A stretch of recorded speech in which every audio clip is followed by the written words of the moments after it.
Okay, so let's dive in. Today we're looking closely at this one specific supplement that's getting a lot of buzz online. Nutrivein Resveratrol 1450 milligram. Mm. The big question we need to tackle is, is this stuff legit? Or is it maybe just cleverly marketed hype? Well, what's really striking when you look into it is this huge contrast. You've got the product's really ambitious claims on one side, and then on the other, you have the, let's say, less exciting scientific reality. It's kind of like promise versus actual proof. Right. Let's start with the promise side then. Nutrivein boasts a pretty massive dose, 1,450 milligrams per serving. They say it's a blend of Japanese knotweed, graveskin extract, plus some vitamin C thrown in. Claims are all about anti-aging, helping your heart, boosting immunity. The big ones. And they make sure to mention it's made in a GMP facility, it's vegan, non-GMO, ticking all those boxes. Yeah, the standard stuff people look for. Exactly. And you can't just ignore the user reviews either. On Amazon, it's got a 4.6 out of 5, which is, well, pretty high. People are talking about having more energy, less joint pain. One person even specifically said their neck pain got better fast. Others mention metabolism improvements. That positive feedback is definitely compelling. But when you stack those 4.6 stars against the actual science, things get a bit shaky, right? Even within the reviews, you see some skepticism, people wondering if they're really getting that much resveratrol, or if it's mostly filler, maybe just the vitamin C. Plus, those complaints about brown capsules. That sounds like oxidation, which isn't great. No, it's not. And that connects to a broader issue, our sources point out. Quality control with supplements bought online, especially on big platforms like Amazon. There have been independent tests, not on this specific brand maybe, but on others, where resveratrol products just didn't contain what they claimed. Quality can be all over the place. Okay, so quality is one question mark. But let's get to the science of resveratrol itself. If we assume the dose is accurate, what's the main scientific hurdle here? The core problem, and this isn't unique to resveratrol, is bioavailability. It's known to have really poor oral bioavailability, meaning your body just doesn't absorb much of it when you swallow it. It gets broken down, metabolized really fast, mostly by your liver and intestines, before it can even get into your bloodstream properly. So even if you swallow 1,450 milligrams, very little actually gets used. Precisely.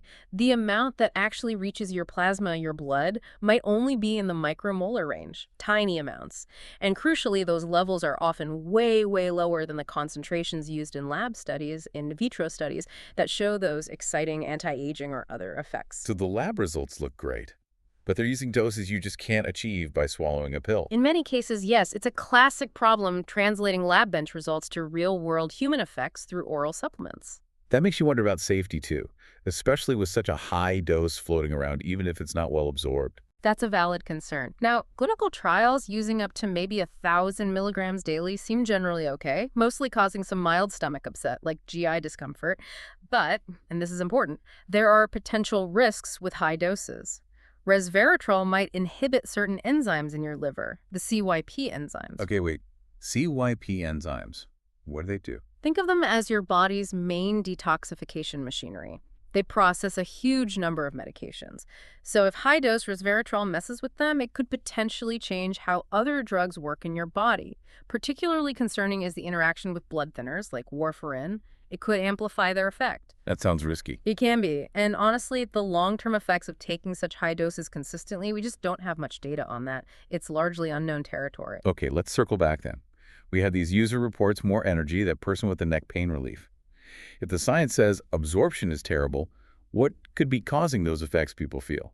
It's tough to say definitively, but given the bioavailability issue, it's highly likely that those reported benefits, especially specific things like localized pain relief, might not be directly from the resveratrol reaching target tissues in sufficient amounts.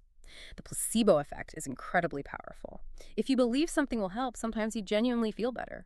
Or maybe it's the vitamin C component having some effect. Right. Expectation can be a strong influence. So for you listening, if you're considering this product, spending your money, hoping for major results, what's the takeaway? The bottom line seems to be this. Nutrivein Resveratrol 1450 mg looks impressive on the label, but the current science on bioavailability raises serious questions about whether that high dose can deliver on the big promises.